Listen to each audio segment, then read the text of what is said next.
사담 후세인 정권이 이라크에 들어서기 전에는 약 150만 명의 크리스천들이 있었다라고 합니다. 그런데 그 이후로 이라크의 정부기관과 경찰들, 또 비밀 경찰들 끊임없는 핍박과 고난 속에서 결국은 자기가 살던 고향을 떠나고 지금은 난민 캠프에 모여서 어렵게 살고 있는데, 최근에 그 이라크의 크리스천들이 모여있는 난민 캠프를 다녀오신 군종 목사님이 계십니다. 미국 분이신데요, 바로 스티브 미싱 목사님이십니다. 현재 이라크의 크리스천들의 상황에 대해서 좀 이야기를 들어보는 시간을 갖도록 하겠습니다. 목사님, 이렇게 만나 뵙게 돼서 너무나 반갑습니다. 고맙습니다. 최근에 이라크를 다녀오셨다는 이야기를 들었는데, 가서 보시니까 이라크를 비롯한 현재 중동의 상황은 어떻던가요? Before ISIS, there's a lot of pressure on Christians in Iraq, but the things that ISIS has done is really horrific. You know, in 2003 and 4, I went to Iraq right after the invasion as a soldier, and it didn't take us long to take that whole country. I feel like they had a plan for taking the country, but not for what are they going to do when we're there. So there seemed to be a lot of confusion. I think the enemy exploited that, and but we, after a time, the American government and military came up with this surge where 2003, things were relatively safe. You know, we had some IED attacks and, you know, they shot some helicopters down, things like that. But I think Iraq started getting very chaotic around the time I came back, March and April of 2004. And in 2006, George W. Bush started to surge, and basically we won the war. But what happened was the current administration pulled all of our troops. I didn't think he would do it, you know, but he pulled all the troops out of Iraq, and that created a power vacuum. But I think it was important for us to keep a small force there to secure the gains we made. But they decided to pull all the troops out of Iraq. That created a power vacuum, and you have ISIS, the Islamic State in Iraq and Syria. It's also ISIL, which means Iraq, the Islamic State. In the Levant. Levant is a larger region. It's Israel, Lebanon, Syria, and Iraq. Now these people, their goal is to create a perfect Islamic society, strictly according to what the Quran says and what Muhammad did.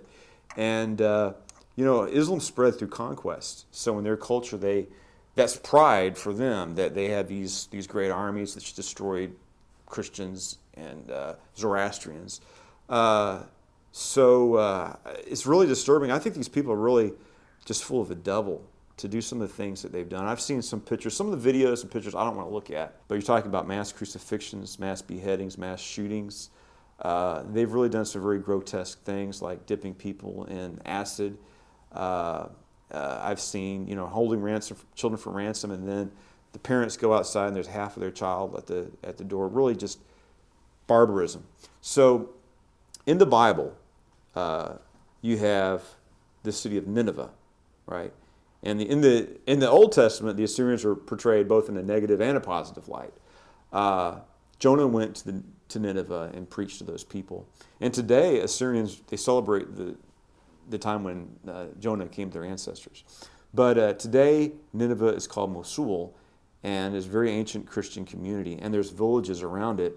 So when ISIS took Mosul, the Christians there fled to the neighboring province, which is under Kurdish control. And in northern Iraq, there's a Kurdish autonomous region. 지금 그곳에는 그럼 몇 명 정도가 있는 겁니까? There's probably 100,000 homeless people in Iraq. So to tell the story of what happened is, you probably had about 1.5 to 2 million Christians in Iraq under Saddam Hussein. And then when the insurgency, or when the war begins, there's instability, some people flee. So especially when ISIS comes about, so you've seen a lot of Christians fleeing. There's a lot of Christians in refugee camps in Jordan, in Lebanon, and other places. And the very bizarre thing, these Christians are staying in these refugee camps, and they have these large masses of young Muslim men migrating to Europe, like over 95% Islamic. And I mean, the whole thing, that I hate to see people suffering the way they are, but with the refugee crisis in Europe, it's very odd that 77% of these people are military-age men. All the refugees. You don't see very many women or children. It's just military-age men who are in this huge migrant crisis. You know, they film these atrocities they commit and they put it up on YouTube, and they're very proud of that. So, you know, the Christians there, they see ISIS is coming, they know what ISIS does, so they fled into this Kurdish autonomous region, and there's a lot of Christians in that area anyway. There's a city called Erbil, and there's a Christian suburb called Ankawa, and these people have been living in camps, refugee camps now for 2 years. But when ISIS arrived, a lot of these people they fled to the Kurdish autonomous region, and they're just living in parking lots or out in the streets or just out in open fields. They had absolutely no place to go. But now there's a lot of camps that have been erected, and they're like trailer park type things, a bunch of temporary buildings. I guess at least they have food, clothing, and shelter, but the circumstances are pretty bad, and you don't know what's going to happen. Still, the whole situation is uncertain. So it's been 2 years now, and they're still living under uncertainty. If the global community doesn't organize against ISIS, could ISIS become even stronger and invade the Kurdish autonomous region? Those people don't know. Where would they go if ISIS comes into that area? So there's a lot of uncertainty and fear. So it's really a sad situation. We need to pray about it, and there are organizations out there that help these people. But I think that people aren't informed about what's going on in this situation. It seems like it's not on the front page news anymore, but the situation is still very real and it's still going on. I think we should be concerned about it. 이라크에 크리스천 난민 캠프 다녀오셨다라고 했는데 그곳을 가게 된 특별한 계기가 있습니까? When I was in high school, you know, I felt this call to go into ministry. And I felt that the two biggest challenges for the church in this age, I think I was correct, are militant secularism and atheism. And the second challenge the church is facing is Islam. I realized this back in 1991. And I was concerned about the Islamic world and reaching that region for Christ and the Christian communities there. My father went to Egypt, kind of doing went with an amateur archaeologist over there when I was probably in the mid-'80s. I was a little kid.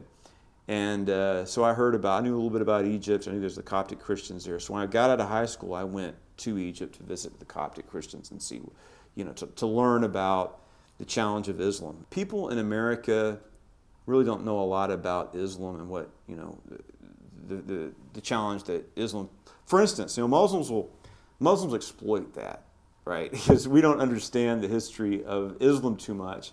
So they'll say things like, oh, Islam is a very tolerant religion, and you know, Christians are treated so well. So I'm in Egypt, and I'm studying Coptic history, and Muslims have persecuted Christians from the very beginning. You know, it's like Muslims say, oh well, Coptic Christians preferred Muslim rule to Byzantine rule. Says who? You know, you can say these things, but you actually look at the history. They revolted. The Muslims were so oppressive that there were actually revolts of the Coptic Christians against the Muslim. Like I said, they would every 50 years. This is true in Egypt, but also in Iraq. Every 50 years, you have a major persecution of Christians, and a lot of times, what they would do is they'd force the Christians to pay large sums of money. And what you would do to get out of that is just say, there is no God but God, and Muhammad is his prophet. You don't have to pay those exploitative taxations. So I went to Egypt. I learned about how Muslims have treated Christians throughout history and how they still persecute and discriminate against Christians till this day. Shortly before I got there, there was a major persecution of Christians. This was under Hosni Mubarak. So that was me, you know, trying to learn about Islam and Christianity in the Muslim world. So that's something I've been very concerned about. So I went to Egypt 3 times actually. And then I went to Syria. The reason why I went to Syria, and this was 2001, I was in Syria on September 11th, 2001. I was in Damascus. And by that time I finished my college degree, and I was ready to go into seminary, but I wanted to go and do something I wanted to do. You know, I wanted to go and visit Aramaic-speaking villages in the Middle East. And in Syria, outside of Damascus, there's a place called Malula, where they speak, ancient form of Aramaic. And then you have in the Kabur River Valley in eastern Syria, there's 30 Christian villages where they also speak Aramaic. So I went to Malula, and I went up to these Assyrian Christian villages. This is under the Assad regime in Syria, and Assad doesn't really oppress the Christians. Some Christians in Syria like Assad because he feels like he protects them from radical Islam. But it's still a totalitarian police state, and you don't really have total religious freedom. There are secret police all over the place called the Mukhbarat. And you saw they build a lot of mosques in Christian villages, stuff like that. So it's not really an ideal situation. But if you compare ISIS to Assad, Assad's great. But another thing that the Alawite, the Assad regime in Syria does that really disturbs me is just foist hatred of Jews. You know, you go around the street of Damascus, and you see Jews, with pictures of Jews on the wall with fangs hissing, or with claws, or like killing children, and really bizarre. In fact, certain educated, I love Syria, the people are nice, but certain educated people believe in the blood libel. Now, the blood libel is the idea that Jews do human sacrifice and put human blood in the Passover bread. I mean, it's absurd, but a lot of people in the Islamic world believe that. So just the level of anti-Semitism, hatred of Jews in Syria was disturbing. In Syria, you had about 12% Christian. So I went to Damascus, visited the churches. I went up to these Aramaic villages. I went to the city of Aleppo. Now, ISIS went in there, and the city of Aleppo, which used to be about 40% Christian, is now just a ruin. And it's a very westernized and modernized city. And the area where these Christian villages ISIS went in there and took 300 hostages and kept them for 2 years until their ransom was paid. So they just went. There's 30 Aramaic-speaking villages. I went up and down the river valley visiting each of these villages. And then ISIS went up there and they just rounded up a lot of people. So it's terrible to see the devastation caused by ISIS in Syria, where I've visited a few times, but also in Iraq. And like I said, Nineveh or Mosul is a biblical city. It's the place where Jonah ministers, where Thomas and Thaddeus shared the gospel. And now there's no Christians there.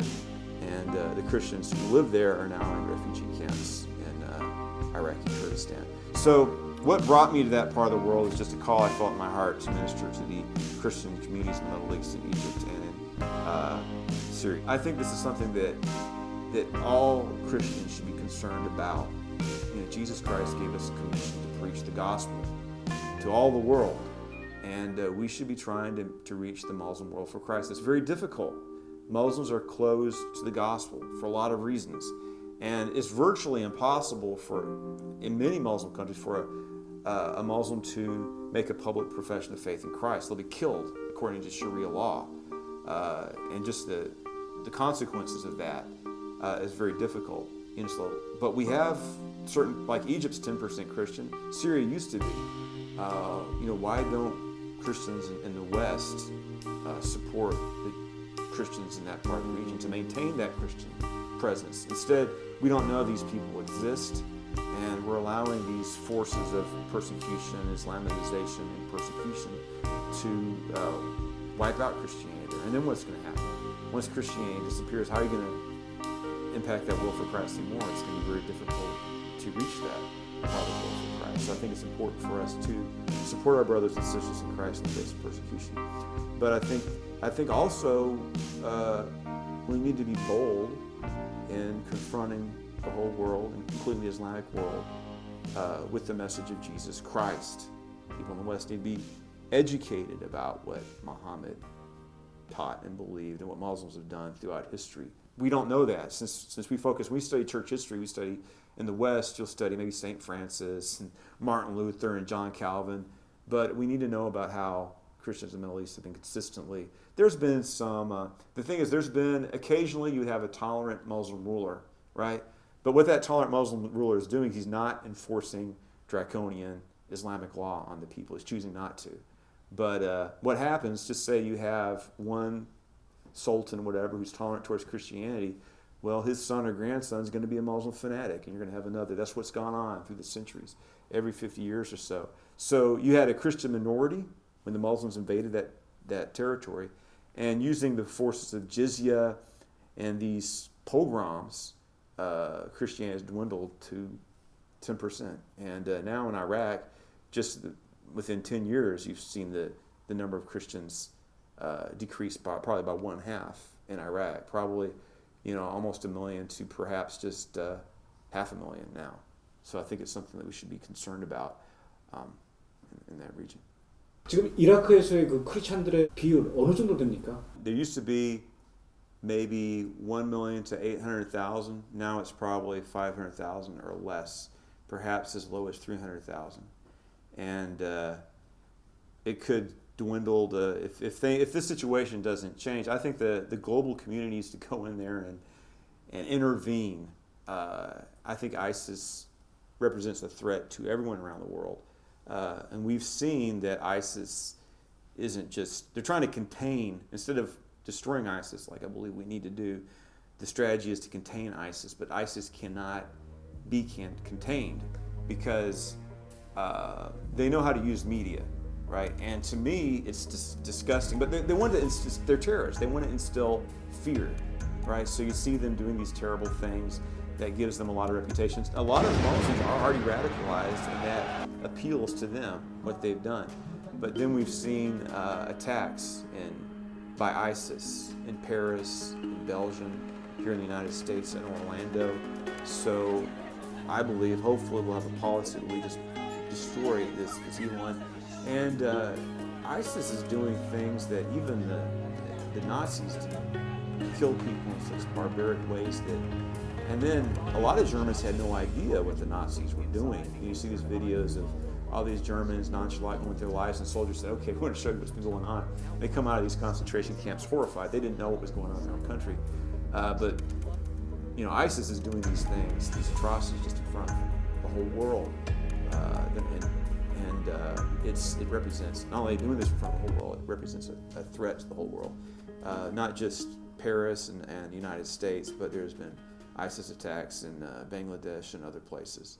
So I think that the global communities unite to get and just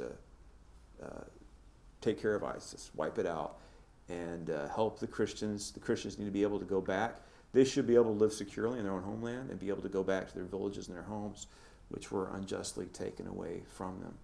우리가 일반적으로 알기로는 이라크는 이슬람 국가로 알고 있는데 그 이슬람 국가에서 어떻게 100만 명, 150만 명의 크리스찬이 있을 수 있고 조상들로부터 이 기독교를 물려받는 경우도 있겠지만 또 최근 들어서 특별한 경험을 통해서 크리스찬으로 개종하는 경우도 있죠. You hear stories from there of people having dreams or visions of Jesus, and I mean that's what happened to the Apostle Paul. He was intent on destroying Christianity, the gospel, the Messianic believers. But, Jesus, Yeshua himself appeared to Paul. So I don't doubt that these things, God's still a miracle working God, and I believe these things are happening. But as far as Muslims coming to faith, you have an underground church. And we see it in Iran. There's been 2 pastors there, Pastor Abedini. There's Nader Khani, too. Nader Khani was an Iranian pastor, and he was arrested by the government because his family was a Muslim family. So Pastor Nader Khani you got an underground church in Iran, and he was ministering there. He was arrested, and they were going to execute him, but international pressure was on Iran, and now he's released, but he's under close government surveillance. And then you have Pastor Abedini. He was from Iran, also from a Muslim family, immigrated to America. He came to faith in Christ, and he was supporting ministries in Iran.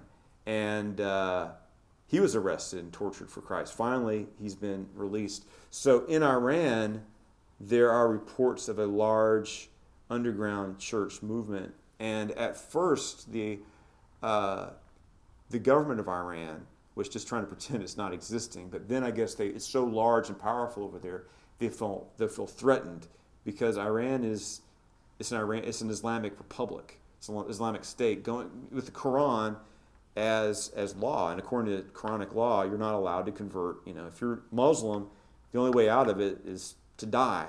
So they began rounding up some of these pastors in Iran and persecuting them. There's been stories of people in Iraq just seeing these horrors and these atrocities, thinking, well, what is this? What kind of religion is Islam? And just the level of violence and atrocity has compelled some Muslims to question their faith and turn to Jesus. 이슬람 국가인 이라크에서 예수를 믿는다는 것도 참 대단한 일이지만은 목사님께서 직접 보시니까 그들의 믿음의 깊이 어느 정도인 것 같습니까? These are people who are persecuted for their faith in Jesus. When I lived in Egypt, I was really impressed by the faith of Coptic Christians. I mean, these people are very strong Christians. They know the Bible, they live it. A lot of them are very godly people, and they faced a lot of social pressures because they are Christians. It's the same thing in Iraq as well, where they face discrimination just because they're not Muslims. But I went to this church, it's Ankawa Church outside of Erbil in Iraq, and these people are praising and worshiping the Lord. There's a lot of joy there. Listening to their praise and worship music, these people filled with a lot of zeal, and I was impressed by the faith that they have. But there are some problems, but I think that we see in this minority, sometimes you have people, honestly, who are nominal Christians, right? They're Christians because they belong to a Christian ethnicity. They may or may not have a relationship with Jesus Christ, but then you see people like the church I went to in Ankara where they're spirit-filled, they're full of the joy of the Lord, or like in Egypt where, for the most part, most Coptic Christians are very godly people who, they suffer for Christ and are glad to suffer for Christ. So I've been impressed overall by the level of zeal and spiritual vitality among Christians living in the Islamic world, especially in Egypt, in Syria, and Iraq. 이라크의 난민 캠프에 있는 크리스천들 희망이 있습니까? I think America needs to lead. Right? I think these people need leadership from the United States of America, and I think that we need to have a more vibrant policy where we get rid of ISIS. We need to have military action to take care of ISIS. And then we need to say to these people, think about what these people are going through. Could you imagine living in Mosul or the Christian villages around that area? Families live there for centuries. You have a home, you have a family. All of a sudden, like that, ISIS is coming. You have to run for your life. And you lost everything. And are you going to be able to go home? Who knows? Are you going to want to go home when they try to immigrate to the West? Who knows? So I think there is hope for these people. I think the international community needs to help these people to resettle either in Iraqi Kurdistan, or let them go back to their villages, or perhaps for some of them to immigrate to the West. But I think we need to support these people, and the option of settling in Iraqi Kurdistan or going back to their homes in Mosul and their surrounding villages, these people need to have the option of going back in their own homes. It's not right for ISIS to go in there and steal everything that they've had for their whole life and for generations.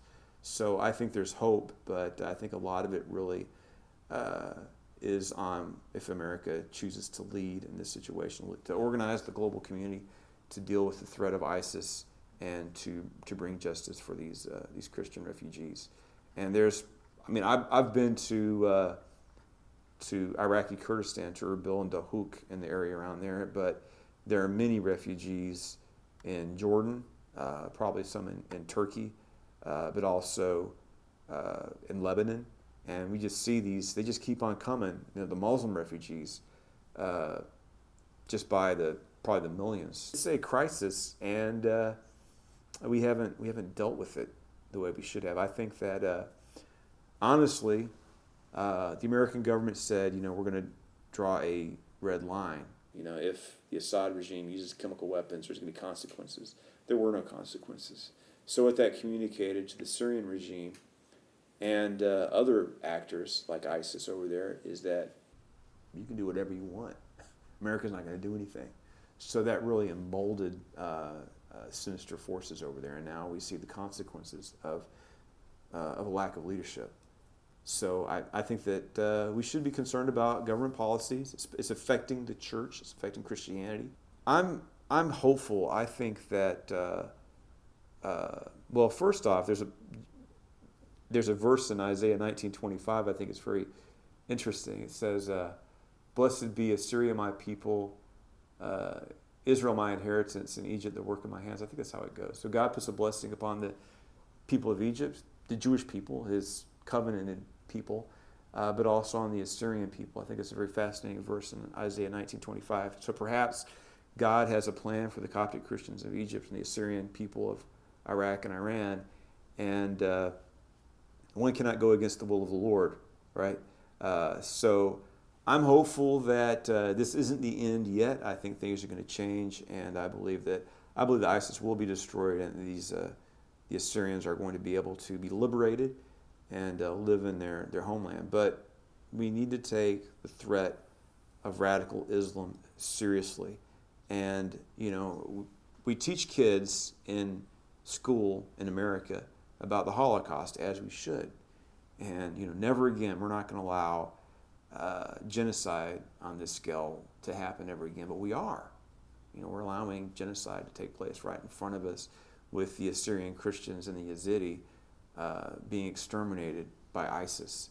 So we shouldn't allow this to happen. So I'm expecting and hoping for change soon, where the situation is dealt with. And like I said, justice is brought to these people. But these are our brothers and sisters in Christ. I think we need to network with our brothers and sisters in Christ in Egypt, in Iraq, and Iran, and to help sustain those churches over there.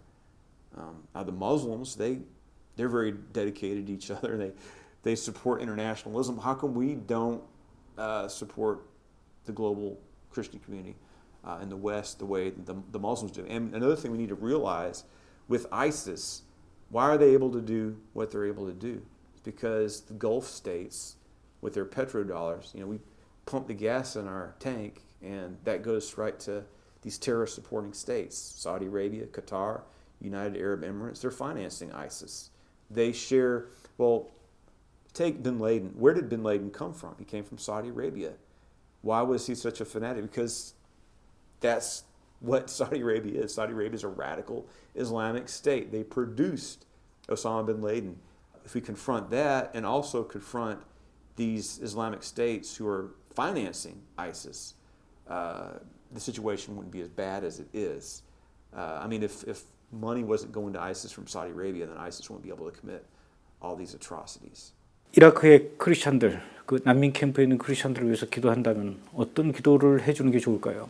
We should pray for our brothers and sisters in Christ who are suffering. And these are Christians, the Assyrian Christians in Iraq who are suffering for bearing the name of Jesus Christ. We need to pray for them. And I think that it's also important to give. I'm trying to organize an organization called Aramaic Christian Ministries to help refugees. But there are other organizations that help, like the Barnabas Fund. And so I just ask people to be informed. These are our brothers and sisters in Christ that still speak the very language Jesus spoke, the Aramaic language. They're suffering for His name. And we need to pray that God would help these people to live in peace and to have security, to be able to worship in peace, be able to live in peace, and to live securely in their own homeland. And we should pray, but also if we have the means to give to support organizations like the Barnabas Fund, which educate people about what's happening, educate people about radical Islam and why Muslims behave the way they do and do these things, but also they supply need to these people who are suffering for the name of Christ. 우리가 그동안 유튜브나 페이스북 그리고 또 국제 뉴스를 통해서만 이라크의 크리스천들의 핍박과 집단 학살 이런 소식을 들었는데 오늘 목사님을 통해서 직접 그 이야기를 들으니까 우리가 이라크의 크리스천들을 위해서 어떻게 기도해야 될지 얼마나 또 열심히 기도를 해야 될지 알게 되는 아주 귀한 시간이었습니다. 목사님 오늘 귀한 증언해 주셔서 고맙습니다.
today is Israel's future according to Bible prophecy.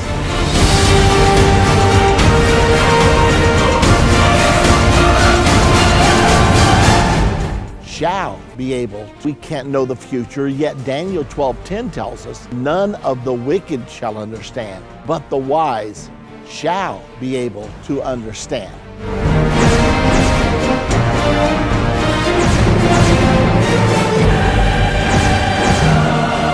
So Almighty God said, in the days when Great Britain and Russia are powers in the earth, I am coming to the world to put down the thrones of men and to establish my kingdom. How astounding is this? That in 550 BC, Almighty God prophesied the United States of America and where we would come from.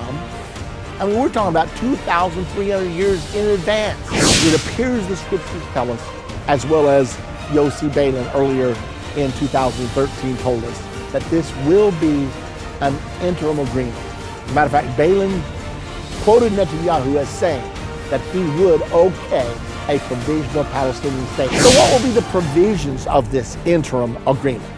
First thing, it will turn the West Bank, which is biblical Judea, Samaria, over to the Palestinians as soon as the agreement is consummated. Furthermore, the Temple Mount is a source of tremendous conflict. That 37 acres, that is the most disputed 37 acres on the planet. Right now, the Muslims worship there. They have the Dome of the Rock and the Al-Aqsa Mosque. But this is the holiest place to the Jewish people. This is where their first temple stood, their second temple stood. And so there's a lot of strife over it right now. Well, this agreement is going to put this under a sharing arrangement. Both Muslims and Jews will be able to worship there, and it will be under international supervision.